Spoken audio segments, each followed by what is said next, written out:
Gadis hanya berjongkok di tepi jalan untuk buang air kecil. Namun, dia melihat beberapa preman memukul seorang pria hingga pingsan. Kemudian mereka memasukkan pria itu ke dalam karung dan membuangnya ke sungai. Sampai para preman itu pergi jauh. Gadis itu baru saja menyelamatkan pria itu. Dia melihat pria itu terus-menerus tidak sadarkan diri. Gadis yang baik hati itu memutuskan untuk memberikan ciuman pertamanya. Dia melakukan resusitasi mulut ke mulut pada pria itu. Dan pria itu, untuk membalas budi penyelamat gadis itu, juga memberikan gelang pusaka keluarganya kepada gadis itu, dan berjanji akan membalas budi dengan baik di kemudian hari. Tak terasa, 6 tahun telah berlalu. Gadis itu juga tiba di saat pernikahan. Siapa sangka, pada hari pernikahan itu, mantan tunangannya tiba-tiba menerima telepon dari asistennya, yang memberitahunya bahwa keluarga gadis itu akan segera bangkrut, dan juga menghadapi utang besar mencapai beberapa ratus juta. Mendengar kabar tersebut, pria itu segera mengumumkan pembatalan pernikahan. Pada saat yang sama, dia mengajukan pembatalan pertunangan kepada gadis itu. Gadis itu segera maju untuk mencoba menahannya.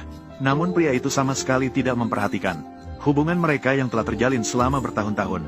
Sebaliknya, dia mendorong gadis itu dan berbalik pergi dengan santai. Gadis itu, dalam kemarahan, melemparkan buket bunga pengantin ke belakang, dan menyatakan bahwa siapapun yang mengambilnya, dia akan menikahi orang itu tanpa syarat. Yang tidak disangka oleh gadis Yunan adalah, orang bodoh yang mengambil buket bunga pengantin itu di bawah panggung. Gadis Yunan Aking meskipun berpura-pura tenang, berjalan mendekatinya. Dia bertanya apakah dia bersedia menikah dengannya.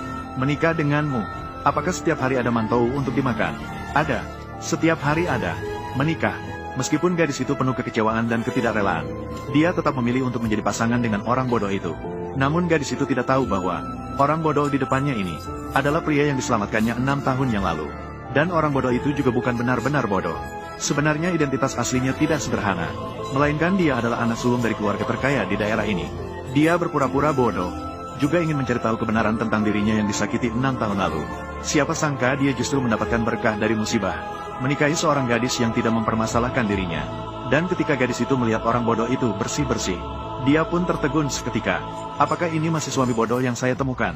Nona, ada tamu di rumah. Dia pria yang baru saja kunikahi. Istri.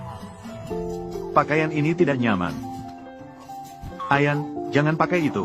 Saat itu, pengasuh baru menyadari, Nona di rumahnya telah memilih seorang bodoh sebagai suami. Maka dia segera menyarankan Nona untuk mempertimbangkan lagi. Namun saat itu, gadis itu sudah yakin dengan orang bodoh di depannya. Berjanji bahwa dia adalah cinta sejatinya seumur hidup. Kemudian gadis itu demi kehidupan bahagia orang bodoh, mengusulkan untuk membantunya mencari keluarganya. Dan pria itu, untuk tidak membiarkan identitasnya terungkap, hanya bisa memeluk kepala dan terus berpura-pura bodoh, sambil berteriak bahwa dia tidak membutuhkannya. Gadis itu melihat suaminya begitu menolak, juga hanya bisa sementara waktu melepaskan pemikiran ini, sambil menghibur pria itu agar dia tinggal dengan baik di sini, menganggap tempat ini sebagai